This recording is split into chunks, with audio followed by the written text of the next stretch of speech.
presentarles el equipo de melanoma ocular. El equipo de oncología ocular o melanoma ocular lo conformamos yo como parte de oncología ocular, el doctor Eric Pérez, que es el jefe de oncología de TechSalud. Él es radiooncólogo y médico internista.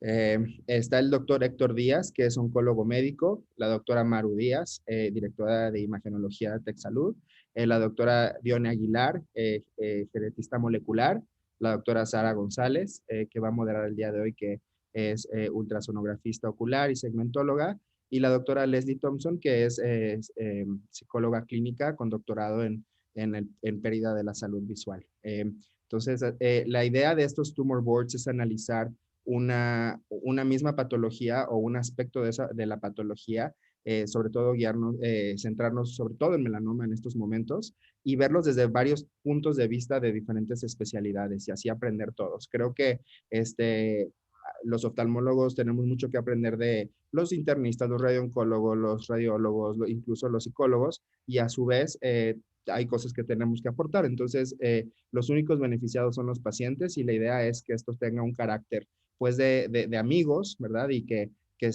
sea abierto pues a una conversación y un debate. Al final los únicos beneficiados son nuestros pacientes y pues esto fue lo que dio inicio a estos tumor boards. Entonces, sin más, me gustaría hacer la presentación. Está la doctora Sara González, ella es oftalmóloga. Ella hizo la alta especialidad del segmento anterior y ecografía en el Hospital de la Ceguera y actualmente es profesora clínica del Tecnológico de Monterrey de oftalmología, y pues ella es nuestra mano derecha cuando se trata de todo lo de segmento y ecografía. Entonces estamos muy felices de tenerla hoy moderando, y pues va a hacernos el favor de presentar a nuestras invitadas especiales y dar el orden de la sesión del día de hoy. Quiero nada más recalcar que hasta ahorita llevamos más de 30, ahí vamos en 30, y invitados, y pues esto nos hace muy felices, y pues vamos a empezar.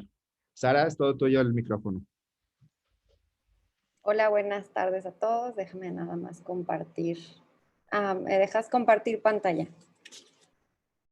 Porfa. Ya.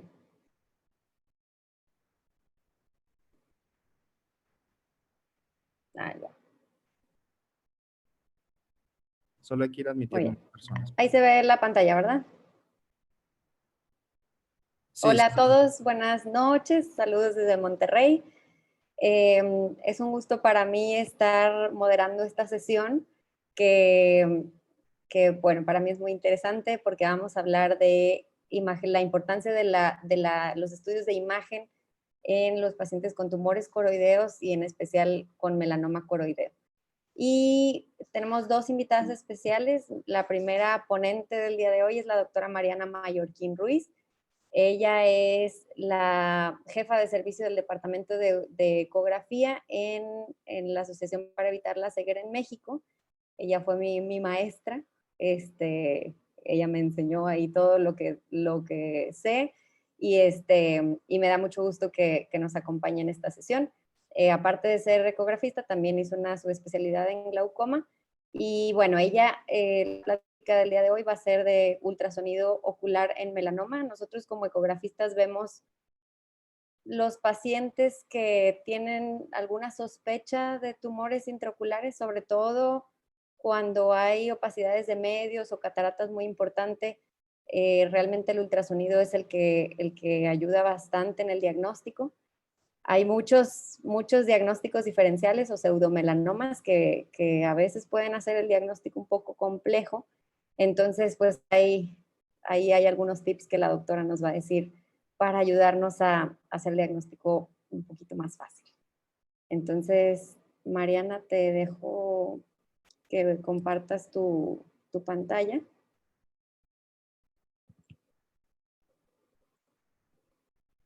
A ver, deja de compartirlo. Sara, si tenemos unas personas por admitir, ¿les podríamos dar a admitir? Sí.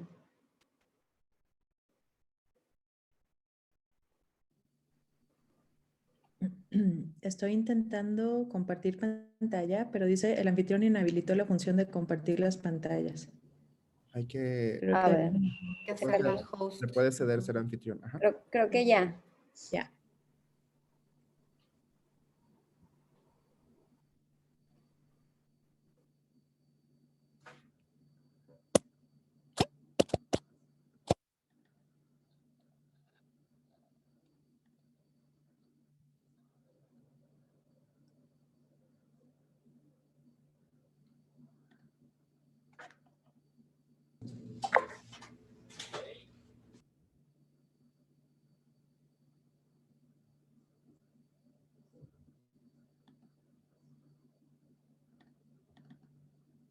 Aquí está, estoy yo compartiendo ya. Sí, ya, nada más. Ahí está. Listo. Ok, perfecto. Ay, mil gracias, qué padre verlos, David, Sara, y platicar un poquito de esto que es el ultrasonido ocular en el melanoma. Para comenzar con un contexto un poquito histórico y de los hitos que han sido la imagenología en términos de melanoma ocular, quiero presentarles esta imagen en la que en las rayitas rojas pueden ver los estudios de imagen que han dado mucha información y mucho conocimiento del melanoma, y en azul los estudios de imagen que se fundamentan en luz, no en ultrasonido. Y observen cómo en el 56 todo comenzó con el desarrollo del modo a cargo de Mundi Hughes, para que años después, en el 59 y en el 60, se desarrollara el modo B, que es con el modo que estamos más habituados, porque nos muestra una imagen bidimensional de las cosas. Y después en el 60, un gran cambio que vino a agrupar toda esta información del melanoma fue la estandarización del ultrasonido a cargo del doctor Osoini, para después seguir con el ultrasonido Doppler. Y aquí quiero aclarar, el ultrasonido Doppler no es que se haya desarrollado en los 80s para el uso general, pero sí se aplicó en esos años para el empleo ocular propiamente, aunque ya se usaba antes para otras partes del cuerpo. En los 90s, el canadiense Pavlin nos trajo mucha más información a través de su ultrabiomicroscopía de lo que ocurre con los melanomas de cuerpo ciliar y de coroides. Y después el gran boom con una resolución casi histológica de la tomografía de coherencia óptica, que si bien comenzó en el 91 con el dominio tiempo, pues ha ido desarrollándose y perfeccionándose hasta pasar por el dominio espectral y mezclarse de alguna forma con esta información que se obtenía del Doppler, y después imbrincar un poco la información del OCT hasta desarrollar lo que ahora conocemos como angio-OCT, aunque propiamente el angio-OCT es un estudio que tiene como fundamento la luz, no el ultrasonido. ¿Cómo le doy? Ok. Esta es la imagen de este primer artículo descrito por Mund y Hughes en el 56. Y precisamente se ocupó de ver mediante un reflectoscopio, que es lo que ahora conocemos como modo A, cómo se observaban las espigas de estos ecos reflejados de tumores de tumores conocidos, carcinomas de mamas conocidos, que metían debajo de la retina de ojos de cerdo. Entonces le hacían esta copita de inmersión y ponían el transductor y observaban lo que ocurría. Y entonces tenían imágenes como esta, que ahorita la verdad es que yo creo que tenían más imaginación de la que tenemos nosotros ahora, porque observen cómo se ve el ojo normal y el ojo contralateral de un melanoma, de un ojo con melanoma de coroides en el polo posterior, después el trazo de un niño con retinoblastoma y después otro con un desprendimiento de retina. Observen las características de las espigas, de cómo se veían en aquel entonces en esos equipos y cómo las vemos ahora en el modo A que conocemos. Observen cómo acá las espigas tenían una parte positiva y una parte negativa. Este cambio en el procesamiento de la imagen permitió que tuviéramos unas espigas como las que conocemos ahora, a través de algo que se conoce como procesamiento de la señal electrónica. Parte de esto, como podemos ver, que es lo más evidente, es que quita la parte negativa, rectificando la imagen de las espigas, filtran los ecos que vienen de regreso, limitan la amplitud, pero antes de todo eso tienen que amplificar o hacer crecer estos ecos que vienen de regreso de los tejidos cuando chocan y vienen de regreso.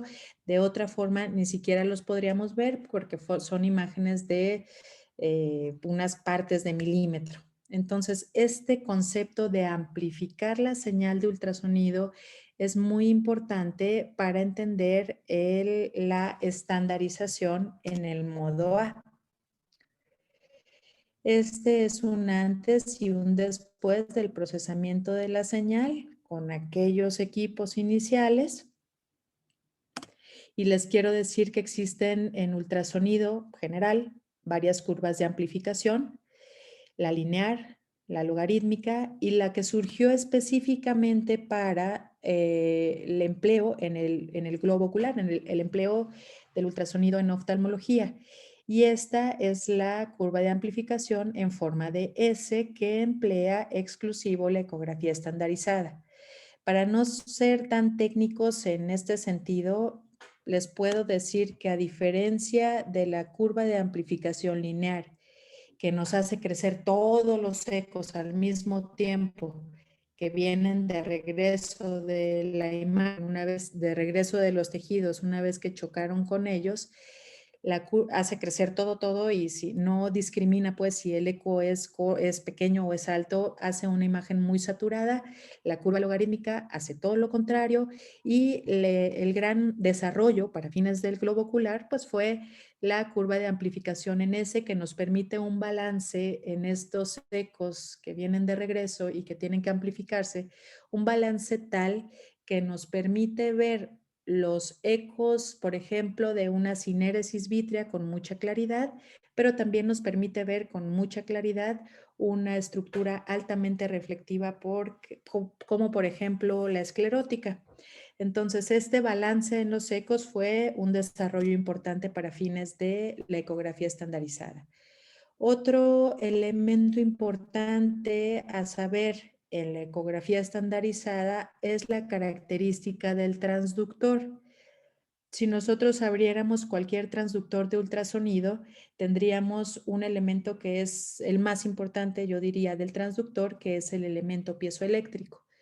Se describió inicialmente con un cuarzo, de tal forma que me voy a referir como para este ejemplo. Entonces, este cuarzo tiene diferentes características de grosor y de tallado. Si lo tallan de determinada forma, produce determinada forma de ultrasonido. Si lo tallan de determinado grosor, entonces va a producir determinada longitud de onda. Estas características del transductor son importantes para el desarrollo de la ecografía estandarizada, mientras que la ecografía estandarizada se utiliza con un transductor de tipo paralelo. En la ecografía modo A para biometría se utiliza un transductor enfocado, que es diferente.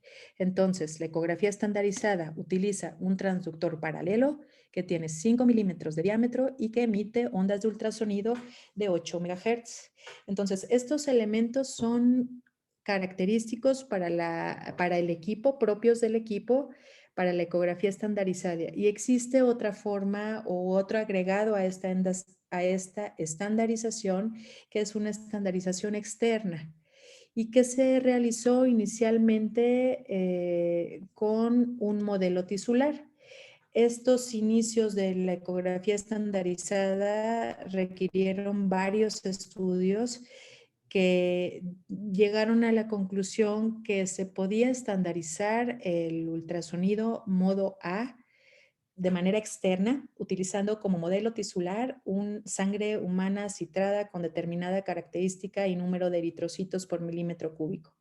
Hicieron estudios con sangre de leucemia y sangre de no sé qué, pero llegaron a esta conclusión de tal forma que en ese conito que presentaba la sangre citrada, sumergían el transductor y tenían que encontrar una ganancia que diera estas características de dos triángulos invertidos y unidos por su base mayor. Entonces se decía que ahí el modelo o ese equipo estaba estandarizado. Ahora no seguimos usando la sangre citrada, pero tenemos todavía modelos tisulares que vienen en los equipos estandarizados actuales como este, que es básicamente una gelatina de características conocidas y que nos da también la forma de hacer una estandarización externa del equipo. Entonces, todas estas características han permitido el desarrollo de este concepto de ecografía estandarizada que básicamente se dio a partir de tumores y concretamente del melanoma, que es una combinación de el modo B con el modo A de las características que ya platiqué y que nos permite entonces hablar de un lenguaje ecográfico único, confiable, comprensible, comparable y repetible. Y es que hablar del puro modo B nos permitía solamente decir características como estas lesiones tienen forma de domo, se ven homogéneas, tienen tales dimensiones, dos de ellas se acompañan de un desprendimiento de retina en su base, pero si agregamos la información del modo A estandarizado, nos permite una diferenciación tisular, es decir, que el melanoma, la arquitectura celular del melanoma va a producir determinadas características en los ecos del modo A estandarizado, que el hemangioma produce otras, que el linfoma produce otras. Entonces, estas espigas, estos cambios en las espigas son los que son repetibles en determinados tumores y podemos hablar de una diferenciación tisular y por eso nos atrevemos a decir cuando hacemos una ecografía que la imagen es compatible con determinado diagnóstico. Entonces el B no nos va a dejar así como a la mitad de saber si eso no es de lo que estamos hablando todos y la estandarización completa nos permite una información pues más certera, como lo demostró el mismo Carlos Oynig en sus estudios cuando comparó la exactitud en el diagnóstico diferencial de desprendimiento de retina, de tumores, de endoftalmitis y de hemorragia. Y observen, en la barra roja está el diagnóstico cuando se realizó con ecografía estandarizada. Realmente para el desprendimiento de retina y para la hemorragia daría igual utilizar con o sin estandarización, mientras que para los tumores específicamente sí hay una diferencia importante en decir si el estudio se realizó con una ecografía estandarizada, tengo más certeza de decir lo que estoy pensando en el diagnóstico diferencial. Tan importante es esta estandarización que grandes estudios como el COMS, que si bien tiene ya 20 años, cumple 20 años en el 22 este año, que a lo mejor ya no está tan vigente en términos de terapéutica, sí dio mucha información en el concepto o el conocimiento general del melanoma. Y el COMS se basó, dentro de todos sus criterios, en estudios de ultrasonido ocular estandarizado. Este es otro de los reportes del COMS que nos habla de que en estos ojos, en estos brazos del COMS, algunos de los ojos fueron enucleados y que la ecografía estandarizada era bastante similar y se podía planear una colocación de placa radioactiva utilizando el ultrasonido el ultrasonido estandarizado, la ecografía estandarizada. Definitivamente no debemos de perder de vista que el diagnóstico de melanoma pues es un diagnóstico clínico, ¿no? Y en esta fotografía básicamente se cumplen todas las características clínicas que ustedes pueden leer ahí. Hay varias formas clínicas. Aquí, por ejemplo, hay un hongo muy claro. Y otros que a veces no son tan claros como los melanomas amelanóticos. Y aquí es importante siempre conocer los equipos con los que estamos trabajando, porque a veces este melanoma fotografiado con una cámara de optos de campo amplio, pues puede parecer más verdoso que con la otra cámara de campo más angosto. Entonces es la misma paciente, el mismo melanoma, se cambió de silla y se tomó otra foto. Entonces hay que aprender, digamos, a valorar y a indicar cada uno de los estudios que tenemos. Entonces la evaluación del melanoma coroideo a través de la ecografía estandarizada tiene varios aspectos: el topográfico, el cuantitativo y el cinético. Con el modo B podemos reconocer las dos formas clásicas de presentación del melanoma, que es la forma de domo y la forma de hongo. Aquí les quiero presentar la forma de hongo, evidentemente cuando rompe la membrana de Bruch, y aquí algunas características que no son tan típicas del melanoma visto por ecografía, como la hemorragia subretiniana que se observa en la imagen que tiene el vector A. Y el vector A, que es esa línea que parece modo A, pero no lo es. No es más que un vector y no debe tomarse como un modo A estandarizado. Entonces es importante mencionarlo.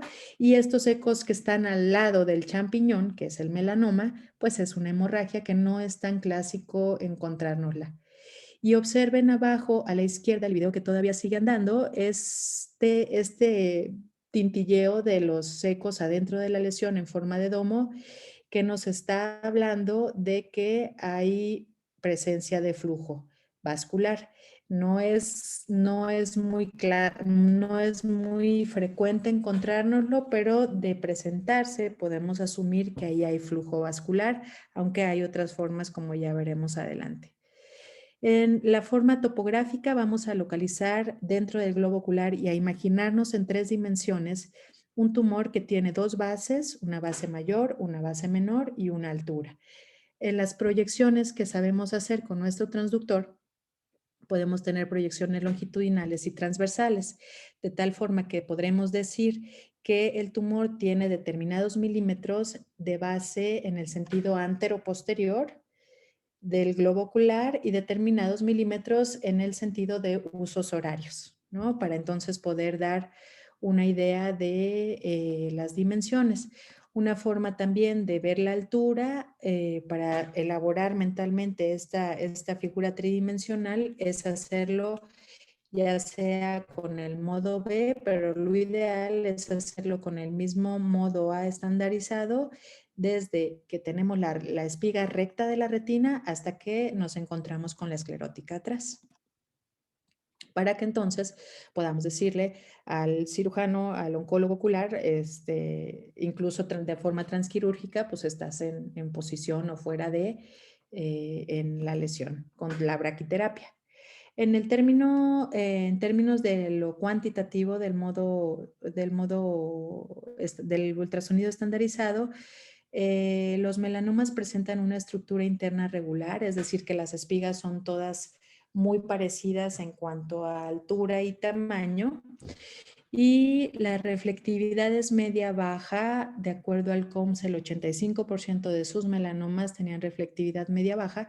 Sin embargo, en nuestra población, este porcentaje puede ser menor porque se tiende a ver una reflectividad media o media-alta incluso en nuestros pacientes mexicanos. Es importante reconocer también para quien hace ultrasonido que debemos, cuando son los melanomas muy grandes, apreciar para ver la estructura interna de un melanoma, deberíamos apreciar los primeros 20 milímetros o microsegundos de la lesión para evitar los cambios que se producen de manera habitual por la absorción y la atenuación del sonido. Este es otro ejemplo de un gran melanoma, y más que el flujo vascular, que es súper evidente, quiero que noten la diferencia entre el ápice del melanoma, es decir, la parte más superficial que está a su mano izquierda, en donde vemos los ecos como más homogéneos, más como esperamos verlo en un melanoma, y lo diferente que se van comportando hacia la base del tumor. Entonces, eso en los grandes es muy importante. En el modo, ahí me están viendo ustedes, ¿verdad? En el modo A estandarizado podemos también reconocer el flujo vascular. Estos son dos equipos de modo A, dos equipos ecógrafos estandarizados, nada más que uno es analógico y otro es digital, y ambos nos están mostrando esta presencia de flujo vascular. Este borramiento o entrecruzamiento de las espigas que ocurre en ciertos momentos y que está dado por el paso de los eritrocitos en ese momento durante ese momento en la exploración. Por supuesto que si tenemos a la mano un equipo Doppler, pues esa característica del modo A estandarizado, pues no las podemos saltar o confirmar con el equipo Doppler. Este es un Siemens que tenemos ahí en el Hospital de la Ceguera, en ultrasonido, y tenemos un transductor modo B de 13 MHz que nos permite estas imágenes, y este es una ventana Doppler poder agregada. En lo personal, creo que las imágenes del modo B de los equipos que son ex profeso para ojos son mejores para la información que nos da. Sin embargo, el Doppler Poder nos da mucha más información en términos evidentemente de circulación. Este es el caso de un hombre de 47 años que acude por baja visual de ojo izquierdo de 3 semanas de evolución.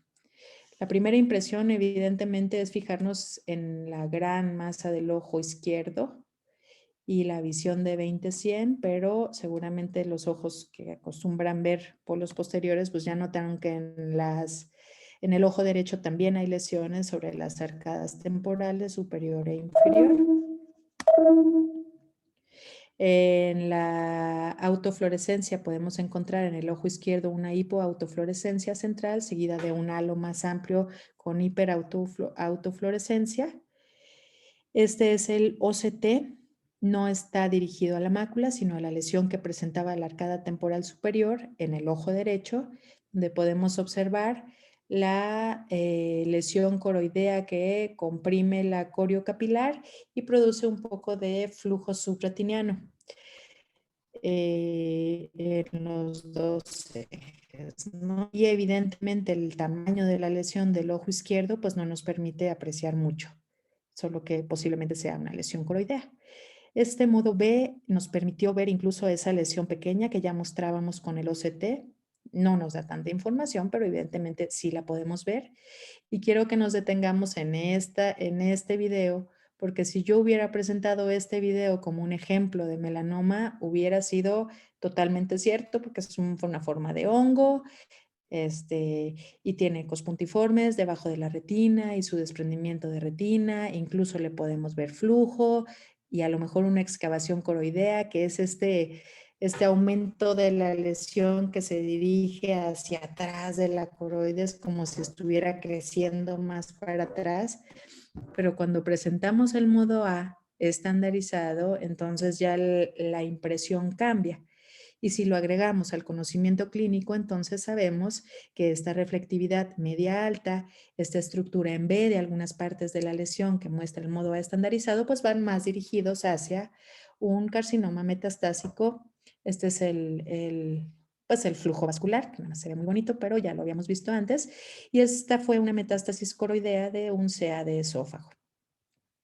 Este es otro caso de un hombre de 28 años que acude por dolor en ojo izquierdo de 3 años de evolución y también ha tenido cefalea de ese lado. Ese ojo está en no percepción de luz y en algún momento se pensó que este pudiera ser un melanoma de estos que van creciendo y que no tienen forma de domo, sino que van creciendo más planos y que se me va ahorita el nombre, pero ahorita me voy a acordar. Y pues llegó al punto de la enucleación, entonces observamos cómo esta imagen que veíamos como un posible melanoma, pues era realmente una escleritis posterior nodular gigante. Entonces hay que reconocer que existen estos casos clínicos que son pseudomelanomas y que a veces nos hacen dudar no solo por la imagen ecográfica, sino la imagen clínica también.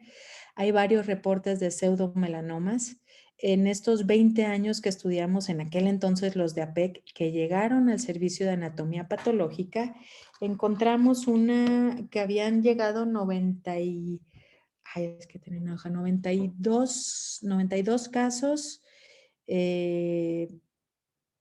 llevados enucleados al servicio de patología como melanomas, de los cuales 20 no resultaron ser melanomas. Y de esos 20, el 20% fueron metástasis. Observen las series de los Shields. Los mayor partes de sus pseudomelanomas fueron nevos y de ahí para arriba pueden ver las otras características. Recuerden que pues, en patología de la ceguera no solo se reciben piezas internas, es decir, del hospital, sino también algunos pacientes vienen de fuera, pero si hacemos el desglose de las patologías que se confundieron como melanomas y se enuclearon, es decir, pseudomelanomas, pues vemos también el carcinoma metastásico, alguna endoftalmitis, escleritis posterior necrotizante y todos estos que pueden ustedes ver ahí. Y por último, los nevos. Es inevitable hablar de los trabajos de los Shields cuando estamos hablando de melanomas y de nevos coroideos.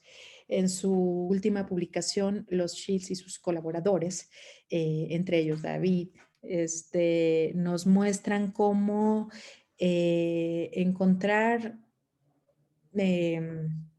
imágenes o pistas a través de imagenología nos puede dar información sobre los riesgos que pueden presentarse de transformación de un nevo a melanoma a los 5 años. Y para esto utilizamos ultrasonido, que nos permite ver el grosor y la sombra acústica.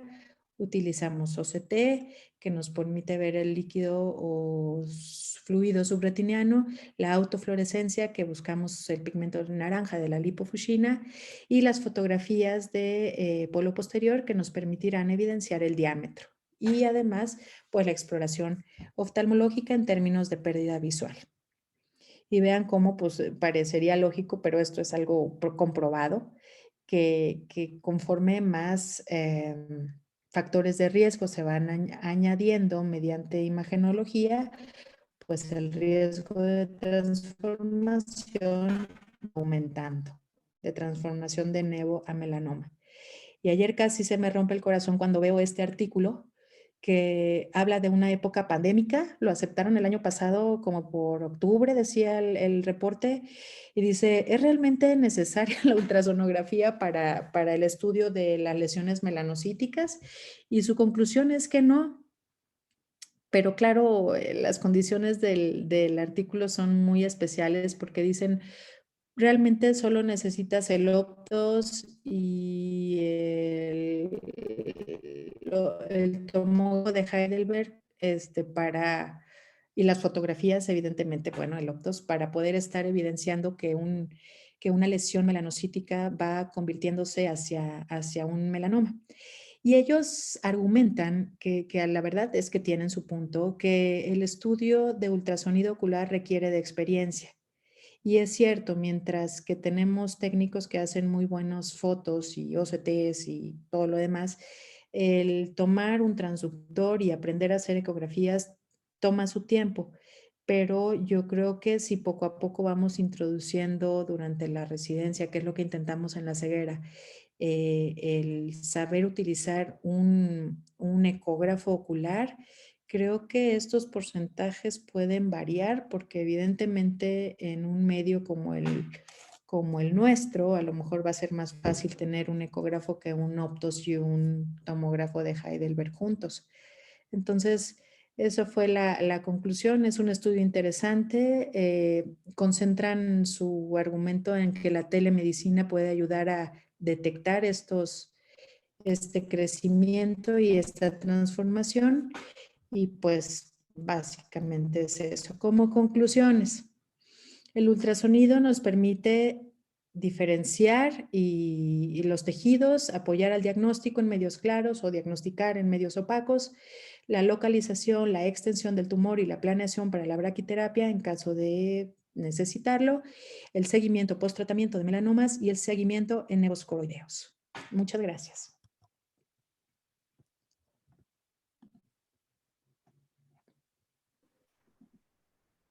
Muchas gracias, Mariana. Muy bonita tu presentación, como siempre. No sé si pasamos a la plática de Maru y luego dejamos las preguntas al final, David. Sí, yo pienso que sí, sería una buena opción y para repasar igual los casos clínicos que tienes y hacer un consenso, ¿no? Perfecto. Bueno, nuestra siguiente invitada es la doctora Maru Díaz Sánchez. Ella es médico radiólogo, es la directora del Servicio de Radiología del TecSalud y también es ahí la jefa de enseñanza. Ella nos va a hablar de la participación del radiólogo en el diagnóstico de tumores oculares y la utilidad de la resonancia magnética en el diagnóstico de estas lesiones. También enfocado a qué pacientes son los candidatos y qué pacientes son los que pueden tener beneficio de este estudio de imagen. Maru, yo como ecografista ocular estoy muy interesada en tu plática porque estoy segura que vamos a aprender mucho. Muchas gracias. Gracias, Sara. Déjame, les comparto mi pantalla. Pues bueno, digo, ya estoy como host, ¿no? Creo que sí, sí. Me dicen cuando la pueda ver mi pantalla. Ahí se está cargando.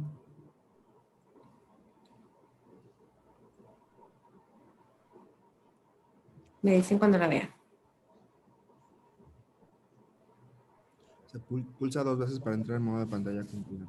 Ah. No. No, Que me parece que you are sharing screen. Pero... A ver, lo voy a volver a hacer. Ajá. Perdón.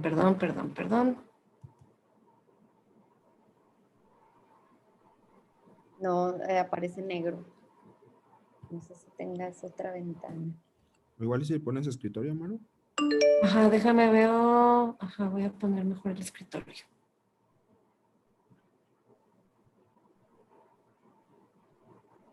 ¿Lo ven ahí? No. Uy. Si no te la puedo mandar por correo, igual y... A ver, déjame darte de moderador. Ajá. ¿O quién tiene ahorita? ¿Mariana o Sara? Yo. Se me hace que Mariana, sí. Creo que yo estoy de moderador.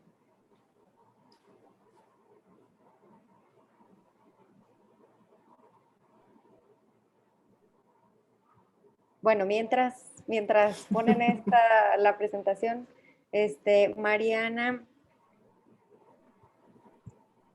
digo, no todos los ecografistas tienen el modo A estandarizado, pero ¿a quién le recomendarías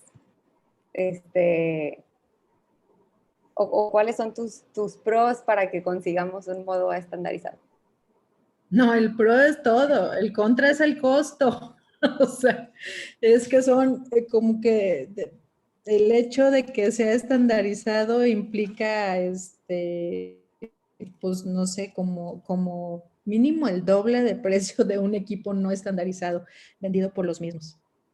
Sí, no le vengo ofreciendo ni le vengo anunciando, pero prácticamente así van los precios y la verdad es que ahora que llegó el Doppler al hospital, sí he pensado qué tanto se podría suplir. La realidad es que en términos de vascularidad sí, pero la estructura interna como tal es tarea del modo A estandarizado, no tanto del Doppler, o sea, hablar de, y también he pensado pero bueno, eso es en términos de flujos, si el conocer los flujos o algo que no se ha hecho sería útil, pero es que la estructura interna pues no hay algo que lo iguale, pues. Ahora, existe, ¿cómo se llama? ¿Quién hace ultrasonido? esta cosa para conocer la dureza de los tejidos que te permite, el doctor Moragrega debe de acordarse. La estesiometría. No, Eso.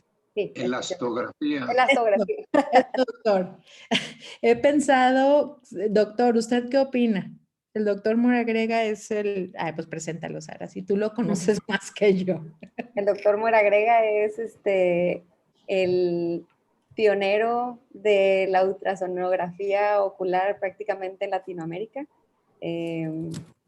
Afortunadamente me tocó ser su alumna y a él, pues él le tocó utilizar el ultrasonido desde los primeros ultrasonidos, es experto en modo A estandarizado, prácticamente él logra ver todas las espillitas que son y pues estamos muy emocionadas de que nos acompañe el día de hoy, doctor. Gracias, el gusto es mío. Y realmente ver todas esas cositas, pues también es la invención, como tú dijiste, Mariana, no tanto imagen, sino imaginación. Mira, realmente son complementarios los estudios. Cada uno va dando parámetros nuevos de estudio, como es el OCT, como es el Doppler, pero cada uno tiene particularidades como es el estandarizado. Bien dijiste, la estructura interna, la mejor forma para poder estudiarlo es el estandarizado. Vemos el comportamiento, la arquitectura interna, que es comparativa con la imagen de anatomía patológica. Y ahí nos podemos dar cuenta el por qué vemos ciertas espigas y cierta estructura, porque podemos compararlo con los estudios de patología. Pero sí, son complementarios todos. Cada uno tiene algún punto extra que no dan los demás y lo ideal sería tener todos los equipos. Pero de base para tumores, el A es lo mejor que hay ahorita. Y esto es desde, como dijiste, 1956. No es nuevo, No. sino que no se le daba el crédito ni se conocía bien cómo manejar los hallazgos que nos daba este método de estudio de imagen. Pero el A para tumores es lo mejor que hay. Y aprovecho para felicitarte, Mariana, una plática muy bonita, una charla didáctica con imágenes muy buenas y que fuiste llevando desde las bases hasta terminar ya con la patología de los tumores. Muy bonito. Gracias, doctor. Da gusto oír plásticas así. Gracias, doctor. Yo quería saludar al doctor Moragrega personalmente también. Gracias, David. En mis momentos ¿cómo se llama? De que me empezaba a gustar la oncología ocular, tuve la oportunidad de participar con el servicio y con el doctor Moragrega haciendo una recopilación de los melanocitomas, ¿no? Y fue un poco eso lo que me dio entrada un poco con la doctora Shields. Entonces siempre voy a estar muy agradecido con el doctor Moragrega y con el servicio y es pues bueno, es parte de lo que nos gustó. Entonces aprendiendo de los mejores. Entonces vamos a ver cómo está la presentación.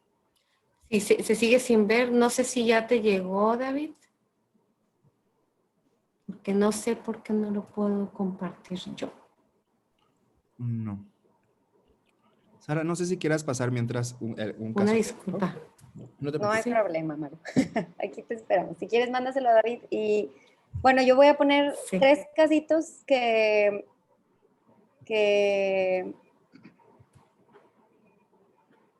preparé hablando un poco del diagnóstico de tumores coroideos. Cuando tenemos un caso en el que no hay opacidad de medios y vemos el tumor café y tenemos el ultrasonido y vemos que tiene todas las características del libro, pues padrísimo.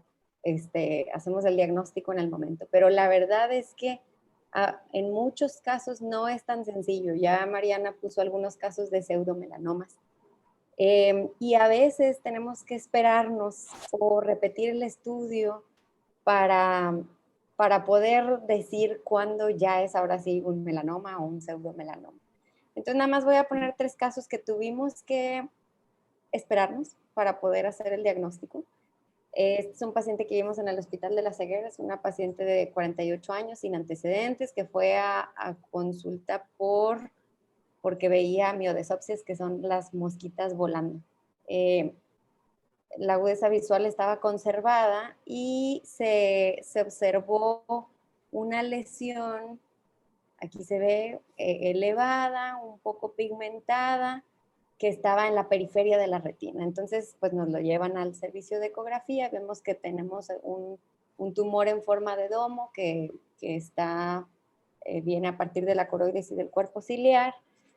Esto fue en abril de 2016.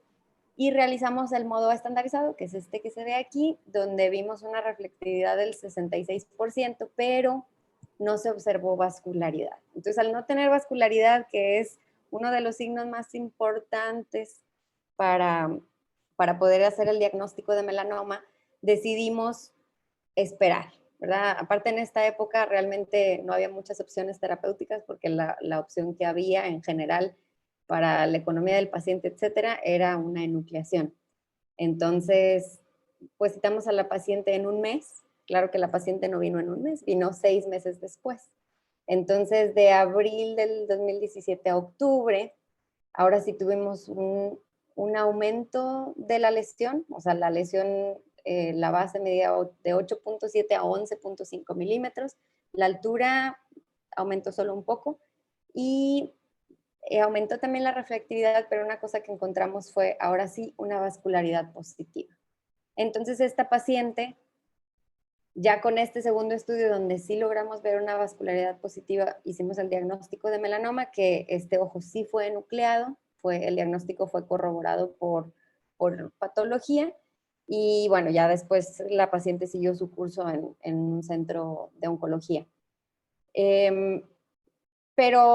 Pero bueno, nos tomó un tiempo, lo ideal es que hubiera sido a lo mejor un mes, a lo mucho 2, para notar este cambio de vascularidad que a veces puede o no estar presente en la primera vez que vemos a los pacientes. No sé si Mariana o el doctor ahorita me dicen algo de eso. Otro caso que también cambió conforme fue pasando el tiempo es esta paciente de 66 años, ella es diabética, ya tuvo una cirugía de retina, que es una vitrectomía, aparte tuvo un desprendimiento de retina, le hicieron un cerclaje escleral, que es otro tipo de cirugía de retina, y ella estaba en su consulta rutinaria, posoperatoria, unos meses después de las cirugías, y el residente observó esta lesión también como una lesión un poco en domo, en la periferia, y se puede observar una lesión sólida, no tan pigmentada, pero bueno, lo enviaron al servicio de ecografía y aquí podemos ver una lesión en forma de domo, también parecía que venía como de coroides. Esta bolita de aquí es el cerclaje que se usó en una de las cirugías. Y bueno, yo aquí no tengo modo A estandarizado, entonces tenemos esa limitación, pero se observaba como que la lesión no era tan homogénea, tenía unas partes un poco más hipoecoicas que otras. Entonces, digamos que no pudimos hacer el diagnóstico en ese momento, entonces lo citamos en un mes para repetirlo y volverla a revisar a la paciente y observamos que la lesión había cambiado un poco, o sea, en vez de se estaba así aplanando un poco, digamos, del centro, también tuvo cambios como unas calcificaciones en la superficie, entonces esto ya empezó a irse hacia otro lado, como que no estaba tomando el curso normal de un melanoma. Se había planeado hacer una biopsia de la lesión porque no estábamos seguros qué era, y unos días antes de la biopsia notamos que la lesión que estaba aquí mostraba un sangrado adyacente. Y pues esto realmente no es algo que hagan los melanomas. Obviamente esto lo vio David, ¿verdad? Él fue el que tomó estas imágenes.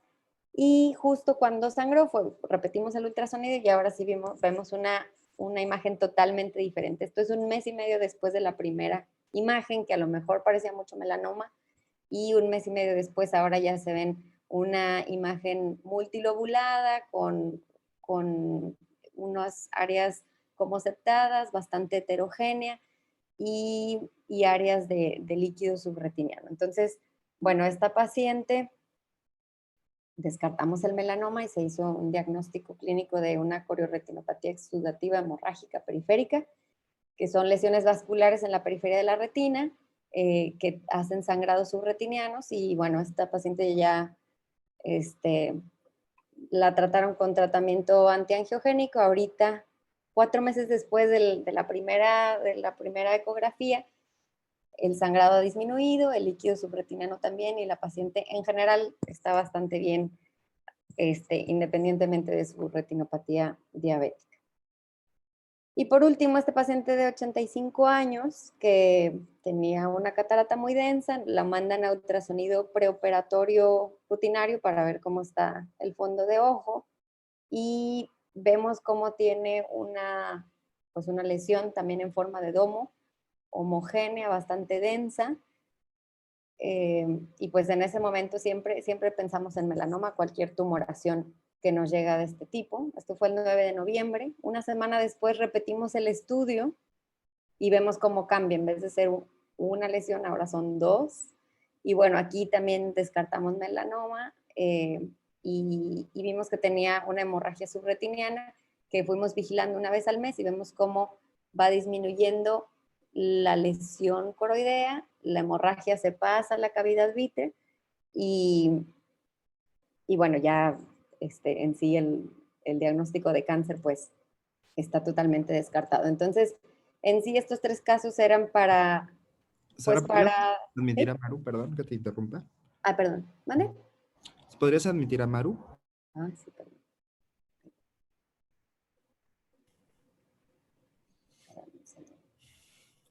Como dicen, lo único que disminuye es lo que no es cáncer, ¿no? O sea, el cáncer aumenta en tamaño, entonces si disminuye, es una buena forma de saber que no es una lesión.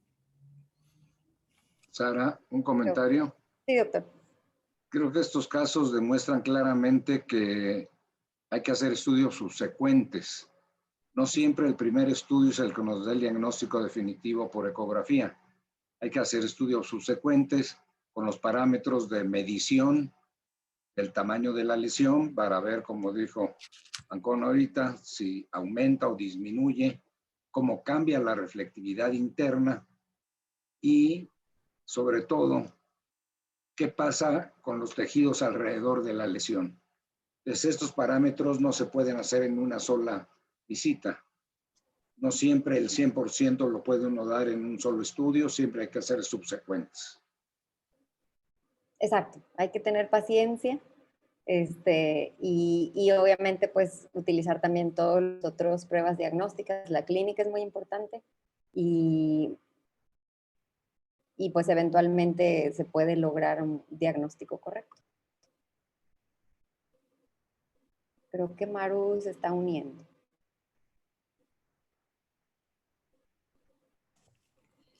Entonces, los pseudomelanomas más importantes, ¿cuáles son? Es Nevo, es el número 1. Número 2 es la exudativa periférica hemorrágica o PHCR. Luego está CHERP, ¿no? Que es la hipertrofia congénita del EPR. Esto es generalmente con lo que más el 80% de los casos se van a confundir. Y lo más difícil a veces de diferenciar es las hemorragias, ¿no? Sobre todo por el estadio del sangrado. Sara, ¿sí pudiste admitir? No. Sí, dice que se está uniendo, pero no se termina de unir. ¿Tú tienes su presentación? No me llegó. Ya.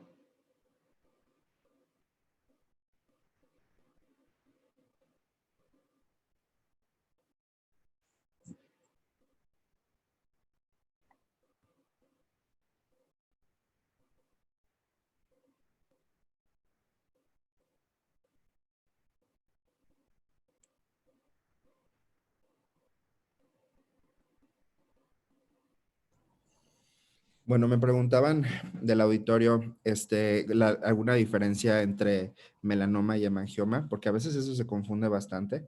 Un hemangioma capilar, que es algo, ¿cuáles son las características ecográficas más comunes que nos pudieran diferenciar de un melanoma?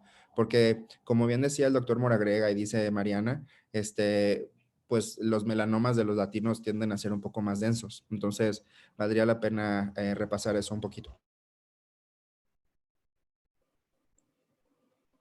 Mariana. Sí, Sara. Sí. A ver, es que los dos, cuando se confunden mucho, es cuando el melanoma tiene forma de domo, ¿no? Ese es un problema. En términos de modo B, los hemangiomas coroideos, que es esta maraña de vasos mal formados de la coroides, que no es maligno y que por lo tanto es importante diferenciarlo muy bien del melanoma, porque uno es totalmente maligno y otro es benigno en el sentido de cuestiones de vida, pero suelen tomar la visión también, o sea, se comportan malos aunque no son malignos. Entonces el hemangioma tiende a tener estas lesiones brillantes en la superficie que se forman como calcio y entonces hacen esta sombra acústica. Los hemangiomas en el modo B, como exudan tanto, al final son vasos, tienden a tener un desprendimiento de retina asociado que va desde el ápice del tumor y no solamente en la base. Los desprendimientos de retina del melanoma van siendo como, pues así exudativos, pero un poco de esta cuestión mecánica, porque son desde la base, mientras que los de los melanomas son desde el ápice de la lesión. Y en el modo A son otra cosa, o sea, los hemangiomas no tienen flujo vascular, tienen una estructura interna heterogénea, que es todo lo contrario a los melanomas, y su reflectividad interna es media alta, que ahí sí pueden empatarse con algunos melanomas, pero se comportan diferente ecográficamente. Mariana, una salvedad.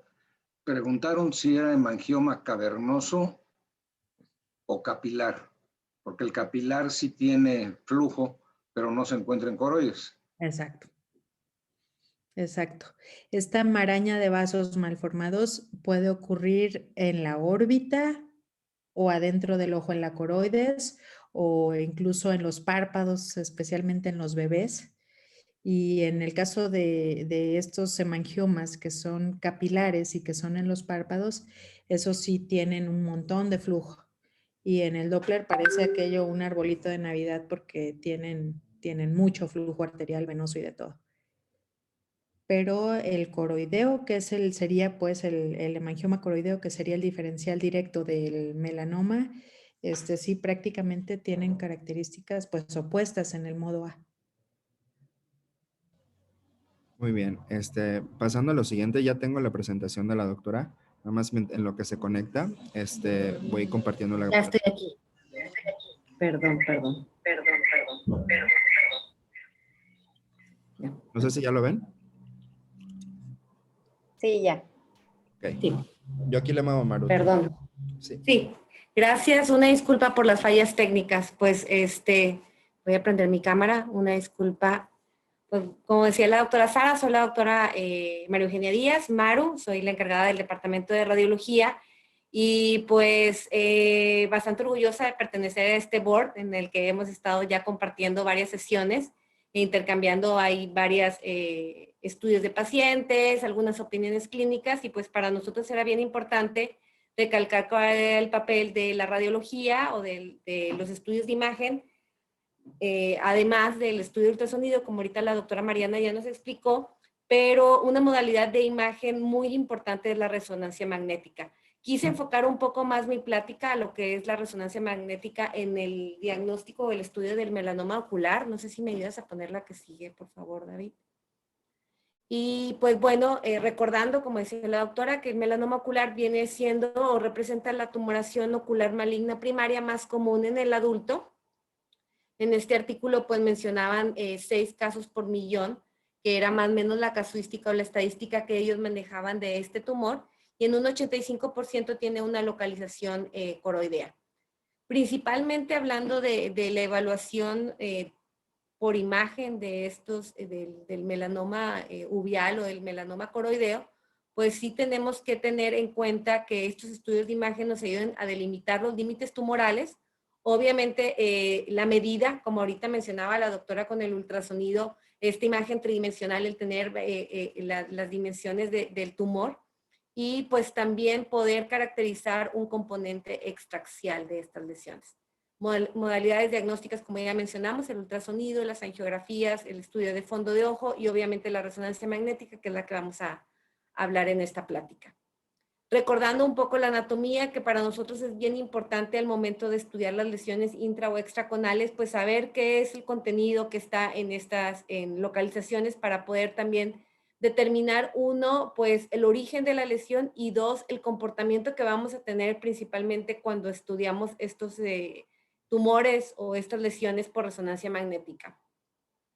Si bien, bueno, lo dividimos, hacer un recordatorio anatómico en lesiones intraaxiales o intraconales, perdón, o extraconales, disculpen, y recordar obviamente que es las lesiones que son intraconales, pues predominantemente la grasa va a estar localizada en este nivel, lo que es el nervio óptico, el ganglión ciliar y la arteria oftálmica, y las estructuras extraconales principalmente, pues localizado, o vamos a encontrar igual grasa, lo que es el conducto lagrimal, y pues algunas también nervios oftálmicos en esta región. Entonces, en base a este recordatorio o esta imagen anatómica, pues podemos identificar claramente qué es lo que está tomado o está invadido en el caso de las lesiones oculares, y en el caso del melanoma ocular, como lo vamos a ver, pues también qué tanto está respetando la coroides. El melanoma uveal pues, puede afectar cualquiera de las partes del ojo, la uvea, el iris, el cuerpo ciliar y principalmente el melanoma coroideo, que es la localización más común en un 81 a 90%. Según la literatura, el melanoma del iris tiene un curso no tan agresivo y por lo general tiene un pronóstico, un comportamiento no agresivo, pero ya cuando se diagnostican estas lesiones, por lo general ya es común encontrar metástasis principalmente al hígado en un 90%. En segundo lugar, pulmón, hueso y piel en este orden de importancia. ¿Por qué la resonancia magnética es superior a la tomografía? Se dice que la resonancia magnética, además de esta característica que tiene la resonancia magnética para hacer este contraste de los tejidos blandos, esta diferenciación en la intensidad, un componente bien importante del melanoma como lo es la melanina, ¿no? Y la melanina tiene un comportamiento un poco atípico o diferente en las imágenes por resonancia magnética, ya que se comporta en T1 hiperintenso y en T2 hipointenso, lo cual es lo contrario a la mayoría de las lesiones que queremos caracterizar en resonancia magnética, que presentan tiempos de relajación cortos en T1 y por lo tanto se comportan hipointensos, tiempos de relajación cortos y tiempos de relajación largos en T2, comportándose hiperintensos. La melanina tiene varios componentes, se dice que tiene ciertos componentes de cobre, manganesio, zinc, que pudieran estar condicionando esta hiperintensidad en las secuencias en T1. Pero otro punto en contra del melanoma ocular es cuando se asocia a hemorragia. Entonces la hemorragia, la sangre, también tiene este comportamiento hiperintenso en secuencias en T1 que pudieran no muchas veces ayudarnos a caracterizar qué es componente de tumor y qué es componente hemático o necrótico. Entonces, pero aún así la resonancia magnética nos brinda esta mayor capacidad de diferenciar el contraste en los tejidos. Aquí es un ejemplo de lo que es la tomografía en un paciente que tiene una lesión intraconal, es una lesión en el globo ocular, perdón, que se comporta en cierto modo con un engrosamiento irregular, pero no lo podemos caracterizar de forma clara, no podemos saber si tiene invasión a coroides y no podemos tampoco poder caracterizar de forma adecuada algún desprendimiento de retina asociado. Sin embargo, en la resonancia magnética, pues aquí se ve muy claro el comportamiento hiperintenso en secuencias en T1 e hipointenso en las secuencias en T2, que es un comportamiento típico de las lesiones del melanoma de coroides o del melanoma ocular.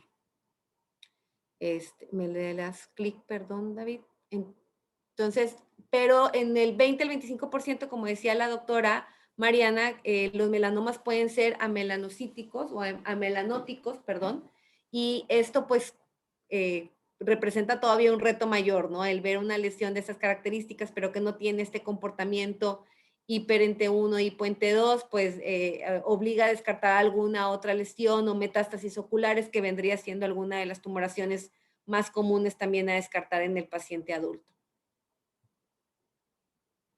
Este es otro caso de un paciente en el que se ve una lesión o una masa intraocular que se localiza en el tercio medio inferior del globo ocular, y pues vemos cómo en la secuencia CENTE-1 se comporta discretamente hiperintenso, en secuencia CENTE-2 se ve discretamente hipointenso. Y otra ventaja de la resonancia magnética es el realce o la caracterización con el medio de contraste.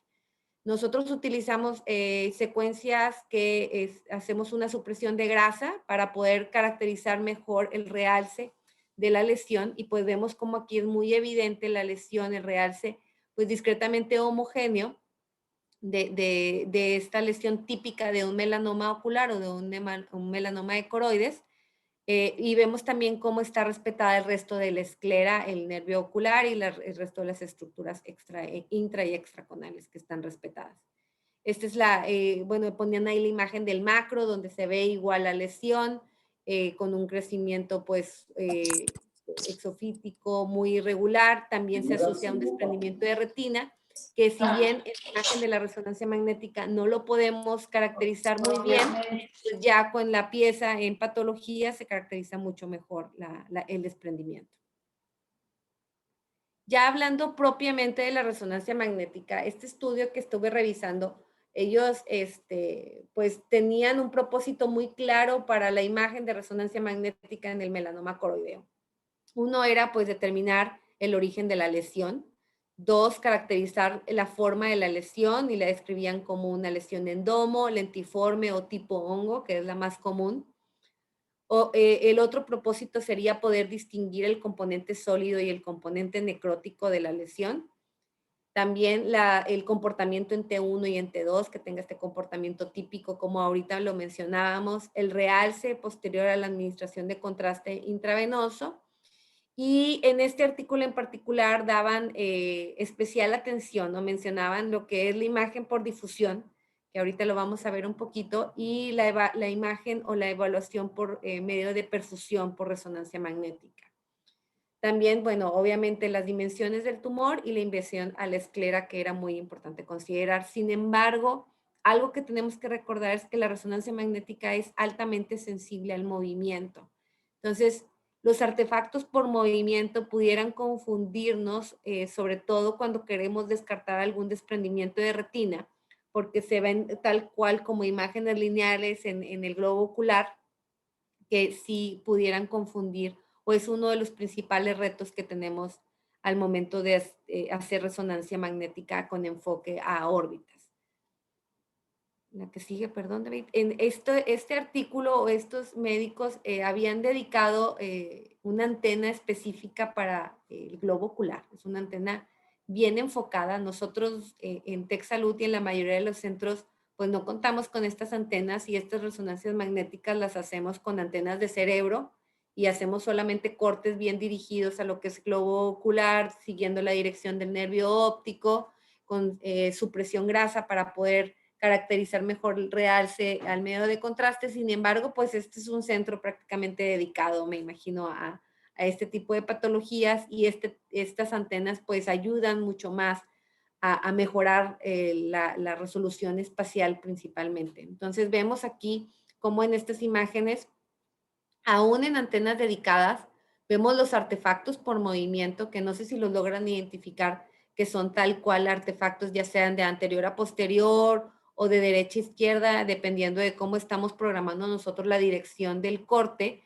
pero el mismo parpadeo del paciente condiciona artefacto por movimiento, y es muy difícil controlar eso en la resonancia magnética, ¿no? Entonces, sí es uno de los principales retos que mencionaban en este artículo y en general que nosotros vemos al momento de hacer esta planeación.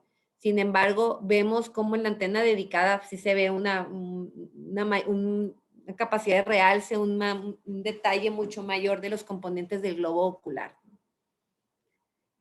Entonces, ellos dividían el protocolo de imagen de resonancia magnética en secuencias anatómicas, como son las secuencias convencionales. Digo, aquí hay muchos radiólogos, y las secuencias tal cual pues nos ayudan a poder identificar la forma del tumor, las dimensiones del tumor, un poquito de la invasión a la esclera, invasión a estructuras extraconales, el comportamiento con el contraste, si tiene zonas de necrosis, pero también hacían especial énfasis a secuencias de tipo funcional y aquí le daban un peso importante a la difusión y a la perfusión. No sé si me puedas poner la que sigue.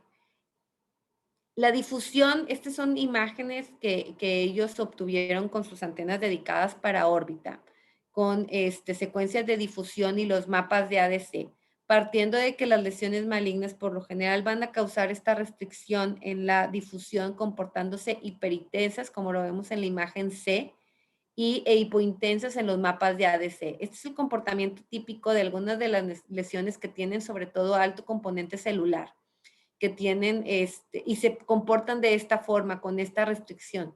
Sin embargo, sí es algo complicado considerando el grado, el porcentaje de hemorragia o de necrosis que pueden tener estas lesiones, y la difusión pudiera no ser clara, pudiera no ayudarnos a caracterizar este componente sólido y componente necrótico de la lesión, o sobre todo con alto contenido hemático, pudiera también, pues, confundirnos un poquito más. Entonces, yo sí vería un poco reservada la secuencia de difusión en los tumores oculares.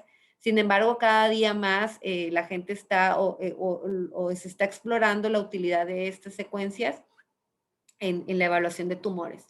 Y otra secuencia que ellos mencionan es la perfusión. Y pues con la perfusión tal cual podemos nosotros marcar un ROI del área que nosotros estamos viendo de realce. No sé si me puedas poner la anterior, perdón. Y en este ROI tal cual me puede medir, como lo hacemos con el resto de las lesiones, principalmente el tiempo de tránsito medio, ¿no? Y podemos saber la cantidad de volumen sanguíneo que está pasando por esta lesión y podemos compararlo con el tejido sano y hacer esta comparativa del volumen partiendo de que las lesiones malignas pues tienen un mayor incremento en el flujo y van a tener tiempos de tránsito medio prolongados o tiempos, volúmenes también de sanguíneos incrementados, y esta podemos nosotros también caracterizarlo en la perfusión. Sin embargo, igual partimos de lo mismo. La resonancia magnética nos da imagen semi-cuantitativa, podemos obtener estos mapas que nos ayuden a poder caracterizar bien la lesión, pero es difícil hacerlo en cerebro y es por eso que las antenas dedicadas pudieran abrirnos campo a hacer perfusión tan enfocada al globo ocular. Pero sí, yo creo que, digo, al menos lo que estuve revisando en varios artículos de protocolos y secuencias, pues es algo que se está apenas tratando de estandarizar y yo lo vería todavía un poquito lejano a poderlo aplicar nosotros en TechSalud, al menos con las antenas que tenemos nosotros actualmente en los hospitales. Pero pues bueno, es una modalidad diagnóstica que tenemos que explorar y que tenemos que conocer. Y la otra ventaja que tenemos con la resonancia magnética es también esta capacidad multiplanar. Nosotros podemos identificar la lesión en los 3 planos, axial, sagital y coronal, y con ello pues podemos saber exactamente la ubicación de la lesión, el porcentaje del globo ocular que está afectando. Entonces, esta capacidad multiplanar también nos ayuda mucho al clínico para determinar también el tamaño del tumor, ¿no? Perdón, la que sigue. Una parte importante, como decía, es la identificación del realce post-contraste. Entonces, aquí nosotros utilizamos secuencias en T1. El problema es que, pues, partimos nuevamente de que estas lesiones se comportan en algunos casos discretamente hiperintensas en T1, como lo vemos en la primera imagen. Entonces, el utilizar secuencias con supresión grasa para poder hacer esta adecuada caracterización del realce tumoral y que no se confunda con la hiperintensidad propia que está dándonos la melanina del tumor, pues es el otro reto importante para el radiólogo. Entonces, pues aquí prácticamente el realce con contraste nos ayuda a ver si tiene un realce homogéneo, zonas de necrosis, invasión a la esclera, y también caracterizar un poquito el desprendimiento de retina, que ahorita vamos a hablar de cómo se ve el desprendimiento de retina en la imagen por resonancia magnética. Y pues aquí es esta correlación de las imágenes simples, post-contraste, la difusión y la perfusión. Y pues vemos obviamente cómo en la difusión también coincide este realce nodular del tumor que estamos viendo ahí con las flechas, Vemos cómo también está respetada la esclera.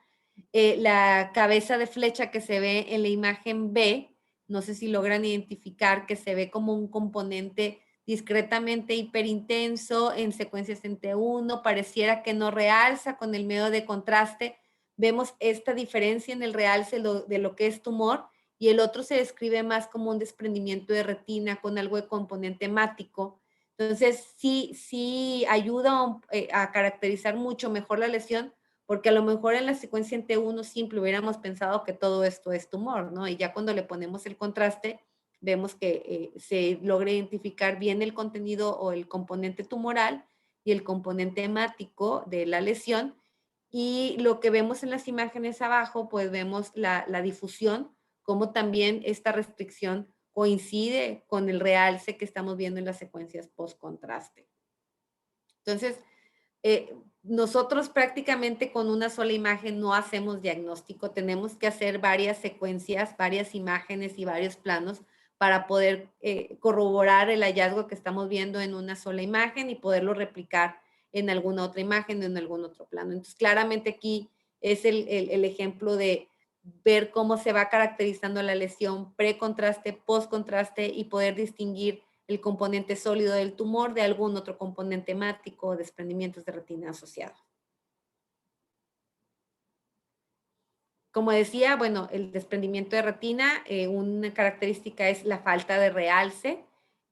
Pudiera no restringir en difusión, sin embargo, la sangre pudiera darnos esta falsa imagen de restricción en la difusión y nos va a confundir aún más. Pero, pues bueno, en este artículo, ellos con estas antenas dedicadas, la verdad es que la imagen que están obteniendo el globo ocular es bastante buena, ¿no? Entonces pueden identificar claramente el componente tumoral, el realce normal de la esclera, que tiene un realce propio, las zonas de desprendimiento, que si vemos en la imagen G, en esta secuencia en T2, vemos cómo se ve esta línea, pareciera como una línea pues transversal, algo oblicua en el globo ocular, pero si tenemos el artefacto de movimiento, si recuerdan las imágenes iniciales con los artefactos de movimiento que se ven muy similares, entonces tendríamos que también descartar que no fuera un artefacto por movimiento. Sin embargo, si se fijan la intensidad o exactamente ahí lo que está señalando David, gracias David, que se ve esta diferencia en la intensidad propiamente del tumor con el resto del componente hiperintenso, obliga a descartar más componente hemático, contenido hemático asociado al desprendimiento de retina, ¿no?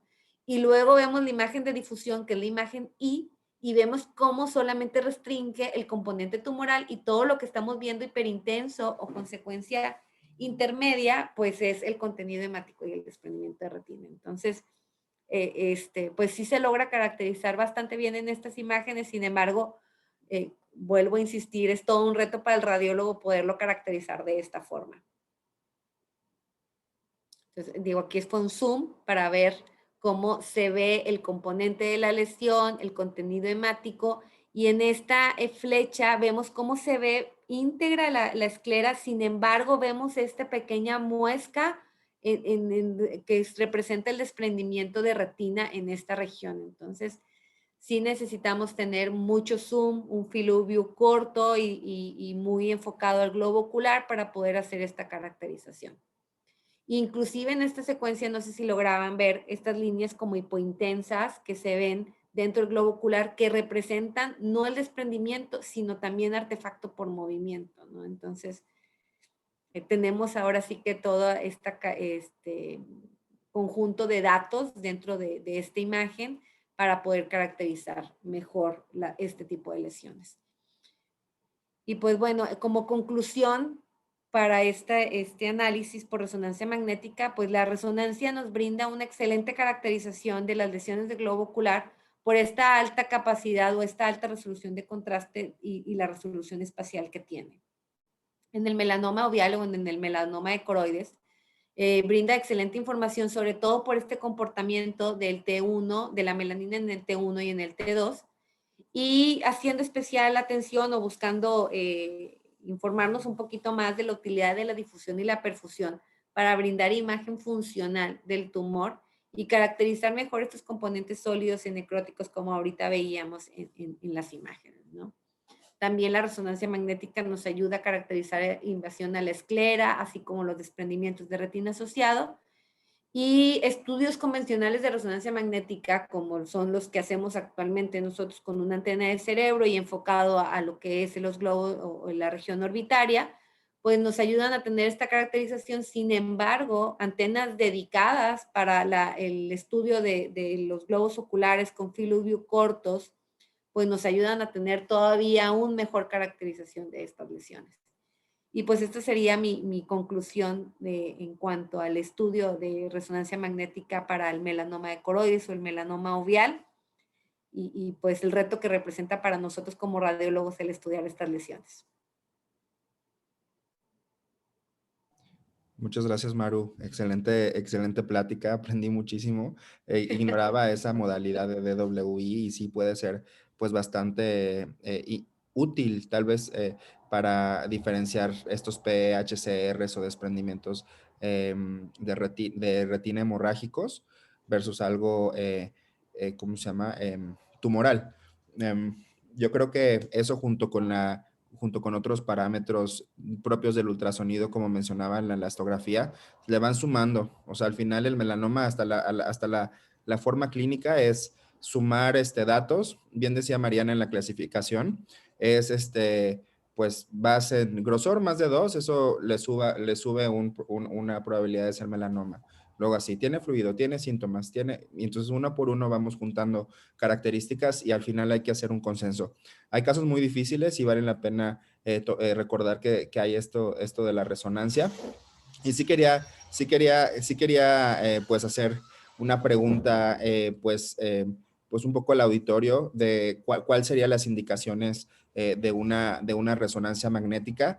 Al menos las que me vienen a mí a la mente sería pues en estos casos de duda, sí nos pueden aportar pues unos más información y sobre todo para el planeamiento también de la cirugía cuando se hace radiocirugía. Eso probablemente después el doctor Eric Pérez nos pueda también comentar.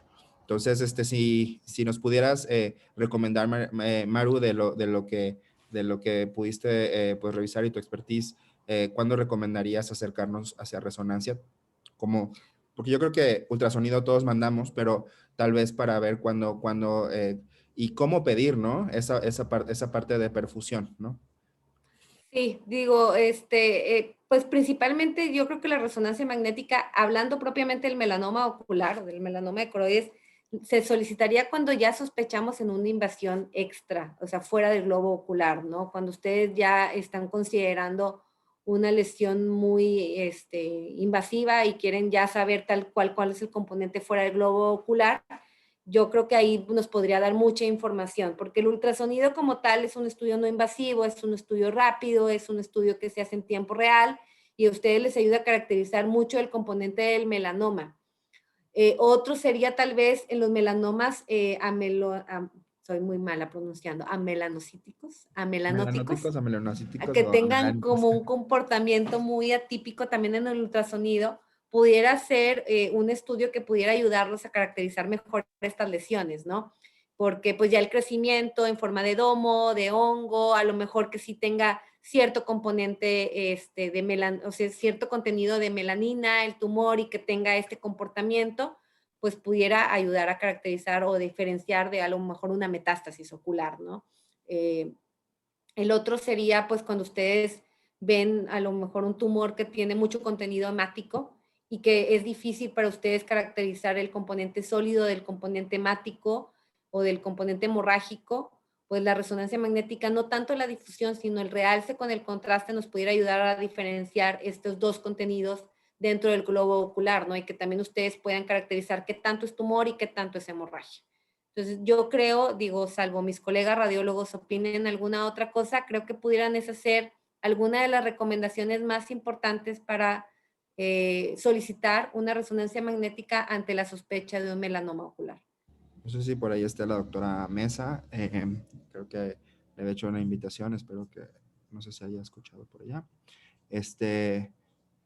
Pero sí, Mariana presentó en una de sus diapositivas una extensión extraocular que se veía bastante bonita. Sobre todo cobra importancia cuando ya empieza a ser de mayores dimensiones, ¿no? Que no está exento y yo estoy seguro que todo el mundo hemos visto ya casi con componente orbitario, que no es de repente tan infrecuente. Y para planear sobre todo la cirugía, exenteración o incluso radioterapia, cobra importancia hacer una resonancia magnética. Dice, hay una pregunta de la doctora Catalina Becerra. Dice, ¿cómo se debe hacer la solicitud de una resonancia magnética para estudiar un tumor intraocular? Ok, pues se tiene que hacer la solicitud de resonancia magnética con enfoque a órbitas, porque nosotros hacemos una planeación diferente. Les digo, nosotros en TechSalud no tenemos una antena dedicada para estudio del globo ocular, lo hacemos con la antena de cerebro y hacemos cortes que llevan la angulación del nervio óptico en los 3 planos, axial, sagital y coronal. Hacemos secuencias simples, hacemos secuencias sin supresión grasa, con supresión grasa, simples y con contraste. No hemos utilizado la difusión como tal. ¿Por qué? Porque con antenas grandes como las de nosotros, en las órbitas nos puede meter mucho artefacto. De hecho, en la difusión como tal que hacemos de cerebro, toda la región orbitaria, lo que es el componente óseo, nos empieza a meter artefacto. Entonces, ahí sí es un reto para nosotros hacer difusión en ese punto tan específico. Algo que también es bien importante mencionarle al paciente es la preparación. Lo ideal es que el paciente no vaya maquillado en el caso de las mujeres, si él trae algún tipo de pupilentes, todo eso también nos puede generar cierto artefacto en la resonancia magnética. Entonces, eso también sería algo importante para recalcarle a las pacientes, ¿no? ¿Los ojos? El rímel, o sea, nos puede causar cierto ahí artefacto, o las pestañas que ya se usan todas, también. Ok. Sí, entonces, No sé. eso también es muy importante mencionarlo, ¿no? Que vayan así, pues, cara lavada, ¿no? Para lavada, sí. Sí, sí.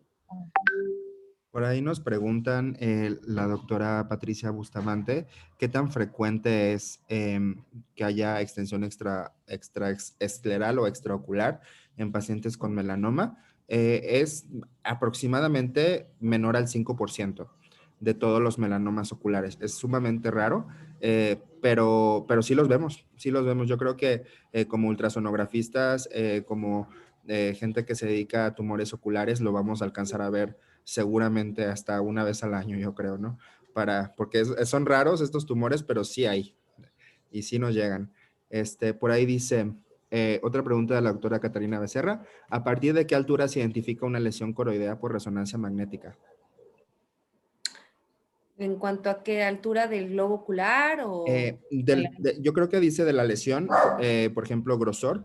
En ultrasonido, las lesiones menores a 0.5 milímetros son difíciles de identificar. Yo creo que preguntará si, yo creo que, digo, no sé, Maru, pero dependerá un poco del resonador, o de la sensibilidad, pero no sé cuál sea tal vez una medida promedio. Pues la verdad es que no te sabría decir como tal. La mayoría las vemos muy pequeñas. La resonancia magnética nos permite identificar lesiones de 2, 3 milímetros y ver un engrosamiento irregular también ahí de la coroides. También lo podemos caracterizar. Entonces la verdad es que es muy sensible para engrosamientos irregulares. Yo creo que podemos identificar lesiones muy, muy pequeñas, pero sí tendríamos que estar bien. El radiólogo tendría que tener este enfoque específico, el globo ocular, ¿no? O sea, pues para poder estar haciendo secuencias con cortes finos, bien dirigidos y pues con este especial enfoque, ¿no? Pero prácticamente muy pequeños, doctora, los podemos caracterizar con resonancia magnética. El maestro Moragrega pide la palabra.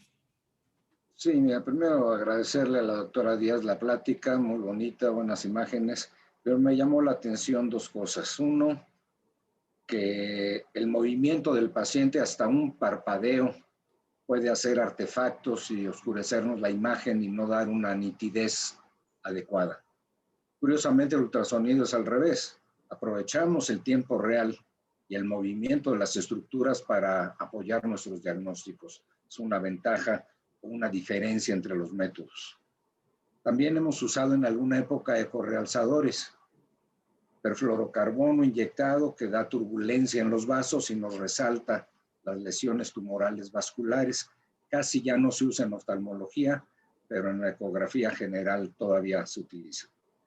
Y si la doctora Mallorquín recuerda, el último SIDUO, y también creo en nuestra reunión anual, presentaron unas imágenes con un equipo de 7 Teslas, que era impresionante. Una cosa espectacular, sí, claro. Eran pegado cerca del nervio óptico, la diferencia entre la lesión, la infiltración a nervio óptico y esclera es realmente impresionante. Claro que necesita casi estar bajo sedación para que no se mueva y tener imágenes. Estos equipos que utilizan, ¿qué magnitud de Teslas tiene?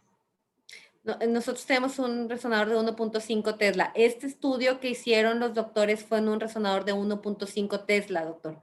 Pero lo que era la diferencia era la antena dedicada. O sea, a mí lo que realmente me llamó mucho la atención de este artículo es que ellos diseñaron esta antena tal cual, que tiene todos los canales alrededor del globo ocular. Entonces, esto les permite obtener la mayor información de esta área. O sea, se concentra esa energía para obtener de regreso el cambio, de campo magnético. Es correcto, doctor. O sea, las antenas nos ayudan a enfocar los impulsos de radiofrecuencia y enfocar pues todo lo que es tanto el equipo de cómputo, el software de postproceso como la adquisición en una sola región. Nosotros, por ejemplo, tenemos una antena de neurovascular que tiene 8 canales y hay antenas de 18 canales, de 12 canales. Entre más canales, obviamente, es mayor la información, pero es una antena que está hacia todo lo que es el cráneo, doctor, el cerebro. Entonces, pues no tenemos tantos elementos enfocados a las órbitas y ahí es donde perdemos un poquito de resolución. Gracias. Hacen una de las últimas preguntas, que con cuáles lesiones, cuáles son los diagnósticos diferenciales o con qué lesiones hay que hacer la diferencia. Y me gustaría compartirles este artículo de mis maestros que no pasa de moda por la casuística que ellos tienen de pseudomelanomas, que son los diagnósticos con los que se confunden el melanoma con más frecuencia, en un centro como el de los doctores Shields, que reciben pues cientos de casos cada año. Reportan que pues los 3 más comunes, como les mencionaba, el 50% se confunde con nevocoroideo, pero ya con la mnemotecnia diagnóstica pues intentamos que sea cada vez menos.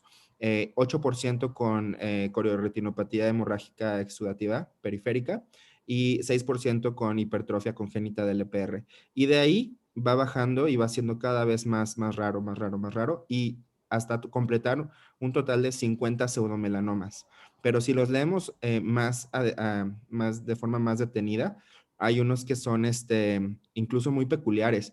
Van a encontrar catarata, ¿no? Una catarata luxada a polo posterior, y yo sé que nunca habrán visto ninguno, el doctor Moragrega y Mariana y Sara ahí en la ceguera. Lo que pasó ese fue un test de ultrasonido. Sí, exacto. Si triangulas mucho, parece aquello un domo, sí.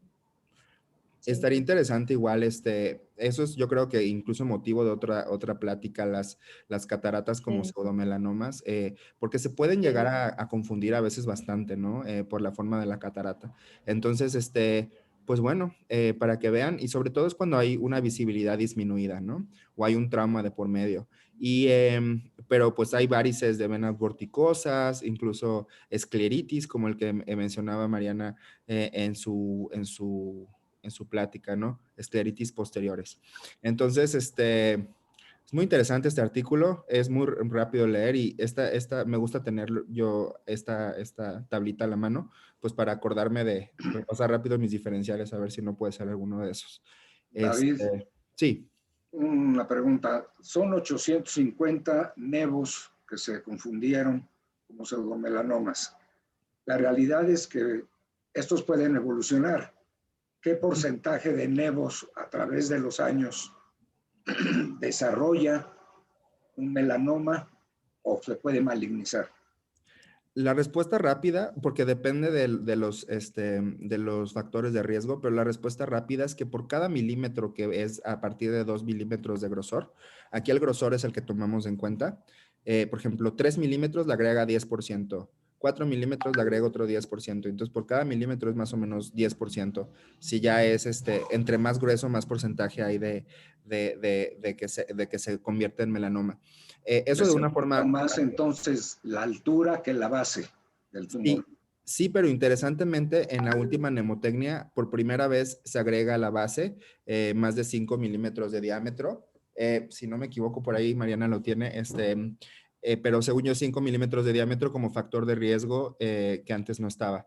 Entonces, de ahora en eso yo creo que nos toca hacer mucho hincapié con los residentes de compartirles que antes nos fijábamos mucho en el grosor y sigue siendo muy importante, pero ahora una lesión pues de base ancha, el motivo por el que tiene más riesgo de tener melanoma es porque hay más células névicas que pueden pues evolucionar a un melanoma, ¿no? Por Bueno, cantidad de células névicas.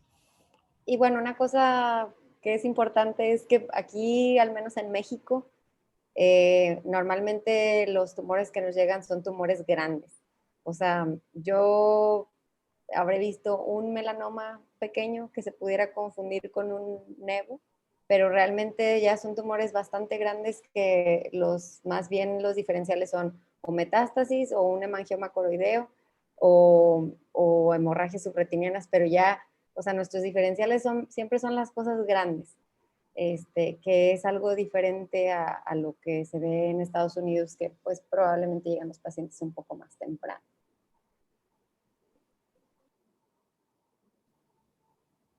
Muy bien, ya para despedir, nada más me gustaría presentarles, ahora sí para ya dejarlos dormir, ¿Puedo descansar. participar con una preguntita bien rápida, una Sí, observación? claro. Buenas noches a todos. Me llamo Eric Pérez, soy médico de radiooncólogo, soy director de oncología y radioterapia de TechSalud, compañero de la doctora Amaro, del doctor Ancona y parte del board de tumores oculares, de donde tenemos el honor de pertenecer. Está fuera de discusión la utilidad de todos los métodos de imagen que están comentando. De verdad, felicidades por las pláticas. Yo también, como David, me quedo con esa impresión de que uno sigue aprendiendo siempre, ¿no?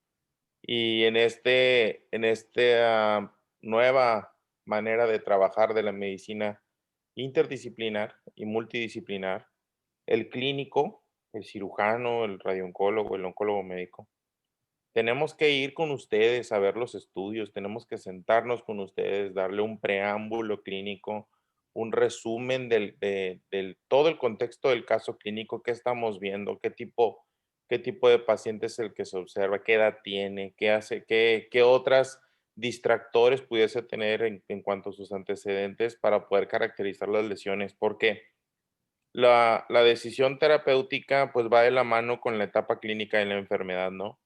Y uno de las pitfalls más comunes de este tipo de enfermedades es que se exagere el tamaño, que no sea real el tamaño que se reporte.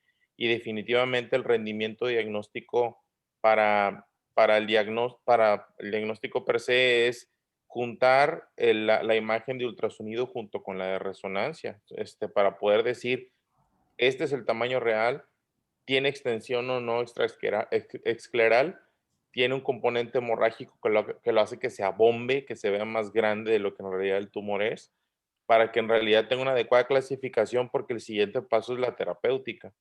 Y el estándar en tumores pequeños, y el doctor Ancona es líder en ese tema, es pues la braquiterapia, en donde va de la mano de la localización, elocuente o no de la lesión. Aunque en neurología también como oftalmo dice que todo el ojo es elocuente, pues por supuesto que es elocuente, pero hay de sitios a sitios, ¿no? Sitios de tejidos blandos profundos en donde alguna cicatriz pues se puede ocultar, no es lo mismo que tenga una ulceración de la córnea, ¿no? Entonces el tamaño, la localización, tiene que ver mucho para la clasificación y el siguiente paso, que es la braquiterapia como el estándar mundial de tratamiento de este tipo ablativo y radical de este tipo de tumores. Y por supuesto también de la alternativa, cuando, sobre todo, como decía la doctora, cuando encontramos tumores más invasores y grandes, como es nuestra realidad mexicana, en donde sí el siguiente estándar es para conservar el ojo es la radiación, y de la radiación dividido en tratamiento con partículas como protones o iones pesados, o bien con fotones con radiocirugía, como es el Gamma Knife, Cyber Knife, o el tratamiento con arco microcolimadores o conos como los que tenemos en TechSalud, ¿no? Entonces, definitivamente para el diagnóstico, pero también para el tratamiento, porque este tipo de tumores, para dar un tratamiento radical, es dosis dependiente y fracción dependiente. ¿A qué es a lo que voy? La biología del melanoma, sobre todo en etapas incipientes, es de presentar un coeficiente de alfa beta bajo, de 1 o de 2. Es decir, para poder provocar ionización y destrucción en el tejido tumoral, se necesitan dosis altas en corto tiempo, de ser posible una fracción. O la reina de esto y lo que mostró esto que les comento es la Braqui, madre de la radiocirugía actual. Entonces, el tamaño es importante. Entre más pequeño, se tiene más certeza de poder prescribir más dosis y en menos tiempo. El ideal es de una sesión. Entonces, la imagen diagnóstica es bien importante porque si no se hace una buena caracterización de la lesión y se asume que el tumor es mediano o grande, se tiende a fraccionar la radiación, se tiende a disminuir la dosis y también si existe un componente de elocuencia hacia el exterior que puede ser mórbido para el paciente cuando los tratamientos de radiación o braqui pueden causar ulceración, pues también la dosis y el tiempo de contacto del radioisótopo la disminuimos para no ser mórbidos y tóxicos. Si la imagen diagnóstica nos dice, sabes que esto que estás observando tú clínico es tranquilo, es hematoma, tranquilo, es inflamación, es un componente hemorrágico, esto que estás viendo que lo hace ver más grande y que se extiende a áreas elocuentes o áreas molestas para el paciente, no es tumor, pues por supuesto se reduce el volumen de tratamiento a prescribir, y eso hace que seamos más radicales y menos tóxicos. Hasta allá se va el impacto de una buena imagen diagnóstica. Y la imagen diagnóstica es basada en ultrasonido, tomografía, también para planeación, resonancia magnética y en algunos casos muy selectos, PET-CT con FDG. O sea, medir las áreas necróticas en un melanoma es útil para fines de la planeación, Sí. incluso de la braquiterapia o la braqui es nada más la altura y la base, ¿no? O también... Lo que tienen que caracterizarse adecuadamente es el core del tumor. Es el core del tumor. Sí, en ciertas ocasiones se hace más grande, el volumen crece más, pero en ciertas ocasiones la periferia en realidad, sobre todo si les precede una biopsia, que no tiene mucho tiempo de haberse realizado para diagnosticarlo, pues en realidad eso no es tumor. Eso no es tumor y el ultrasonido y la resonancia lo caracterizan adecuadamente